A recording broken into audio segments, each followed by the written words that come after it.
Assalomu alaykum, hurmatli gul shaydolari. Gullarimizni parvarishida ularga to'g'ri oziqa bera bilishimiz kerak, yaxshi o'sishi uchun. Bugun gullarni oziqlantiramiz. Hozir men gullarimni shunaqa oziqa bilan oziqlantirmoqchiman. Bu juda ham yaxshi oziqa. Monokaliy fosfat. Buni hamma bilsa kerak. Orqasida qo'llanmasi bor. Qo'llanmasiga qarab tayyorlaysiz, toza oshib ketmasligi kerak. Bu gullarga nima beradi? Bu gullarni o'sishiga, gullashiga va tanasi baquvvat, bu o'smay qolgan, to'xtab qolgan gullarni o'stirishga yordam beradi va gullaringizda stress bo'lsa, stressdan ham himoya qiladi. Bu hamma tomonlama. Bu vitamin ham gullar uchun eng zo'r udoblina bo'ladi. Bu o'smay to'xtab qolgan gullaringiz bo'lsa, albatta bundan foydalaning. Bu ham oziqa, bu ham vitamin. Bu gullarni uyg'otuvchi va yuqoriga ham gullarni o'stirib, gullamayotgan gullaringiz bo'lsa, o'shandan bersangiz gullatib ham beradi. Mana bu joyida orqasida qo'llanmasida hamma nimasi yozilgan. Agar o'qib ko'rsangiz, gullar uchun qanaqa foydasi bor, o'sha haqida to'liq ma'lumot bergan. Hozir buni tayyorlab olamiz. Mana 10 litr suvga tayyorlanadi. 10 litr suv olib kelib qo'ydim.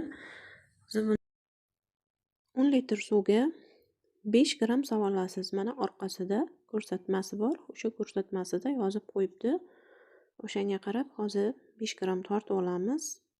Biz bu uchun shpritsdan foydalanamiz, 5 gramlik. Mana hurmatli gul shaydolari, hozir tortib oldik dorimizni.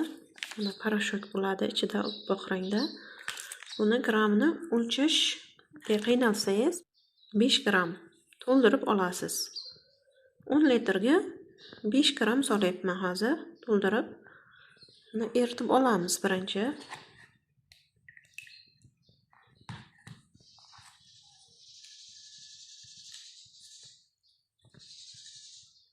Yaxshilab qo'zg'alab eritib olamiz.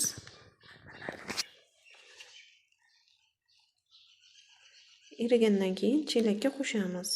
Buni gullarga zarari yo'q, naborot foydasi bor. Gullarni o'stiradi, gullatadi. Yuqorida aytib o'tganimdek, stressga ham qarshi hamma tomonlama foydasi bor. Bemalol qo'rqmasdan hamma gullarga qo'llab chiqsangiz bo'ladi. Har 10-15 kunda qo'llab turing albatta. Yantarniy kislotani ham hamma bilsa kerak. Gullarni o'stirish uchun juda ham kerak. Bu ham stressga qarshi, yangi urug'dan, yangi ko'karib chiqadigan gullarini to'prog'iga sepsangiz, ildiziga gullarini tez o'stiradi, tez undirib chiqaradi. Bu hamma tomonlama yaxshi dori. Bu ham qo'llanishi dozasi orqasiga yozilgan. Albatta bundan ham qo'llab turish kerak. Gullar uchun kerak juda ham. Buni barigiga ham spray qilsangiz bo'ladi, ildiziga ham qo'ysangiz bo'ladi. Keyingi nima oziqamizda xudo xolasa bundan qo'yib chiqamiz. Buni ham tayyorlanishini sizlarga ko'rsatib o'taman.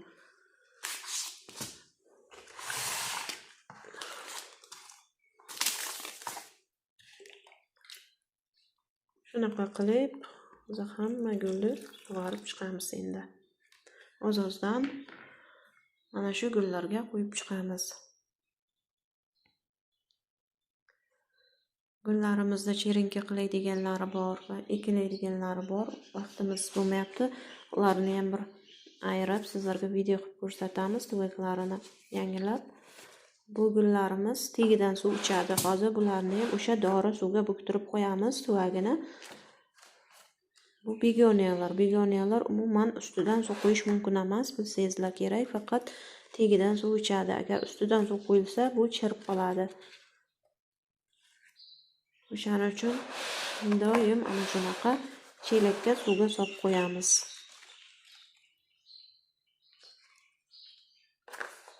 Hurmatli gul shaydolari, videomiz ma'qul bo'lgan bo'lsa, bittadan like bosib qo'yingizlar. Keyingi videolarda uchrashguncha xayr, sog' omon bo'lingizlar.